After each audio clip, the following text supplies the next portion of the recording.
বাংলাদেশের রাজনৈতিক প্রেক্ষাপটে ছাত্র জনতার যে অভ্যুত্থান ঘটেছে তার পেছনে মূল প্রেরণা ছিল জাতীয়তাবাদী চেতনা। এর পেছনে মূল কুশীলব ছিলেন বিএনপির ভারপ্রাপ্ত চেয়ারম্যান তারেক রহমান। রোববার জাতীয় প্রেস ক্লাবের জহুর হোসেন চৌধুরী অডিটোরিয়ামে ৭ নভেম্বর প্রজন্ম কর্তৃক আয়োজিত বাংলাদেশি জাতীয়তাবাদের তাত্ত্বিক বিশ্লেষণ, নাগরিক ও জাতিগত জাতীয়তাবাদের সংকট শীর্ষক বইয়ের উপরে আলোচনা সভায় প্রধান অতিথির বক্তব্যে তিনি এসব কথা বলেন। তিনি বলেন, শহীদ প্রেসিডেন্ট জিয়াউর রহমান বাংলাদেশি জাতীয়তাবাদের চেতনাকে ধারণ করে দেশের সব শ্রেণী পেশা ও গোষ্ঠীকে একই ফুলের মালায় গেঁথেছিলেন। আলোচনা সভায় বিএনপির সিনিয়র যুগ্ম মহাসচিব রিজভী আহমেদ অভিযোগ করেন, বিশ্ববিদ্যালয়ের ফাইনের টাকা যাচ্ছে জামায়াতের বাইতুল মালে।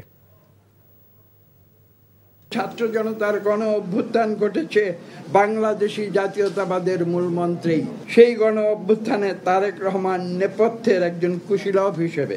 আমরা যে তাদেরকে বহিষ্কার করছি, পদ স্থগিত করছি, তাদেরকে বিভিন্ন শাস্তিমূলক ব্যবস্থা গ্রহণ করছি, সেটা তো বলছেন না। সেটা ফাইন করার অধিকার কি আছে, ভিপির আছে, ডাকসুর ভিপির আছে? আপনি গিয়ে ফাইন করে দিচ্ছেন, আর সেই ফাইনের টাকা যাচ্ছে জামাতের বাইতুল মালে। বান্ডেল থাকলে প্রতি সেনমানিতে টাকা বাঁচবে।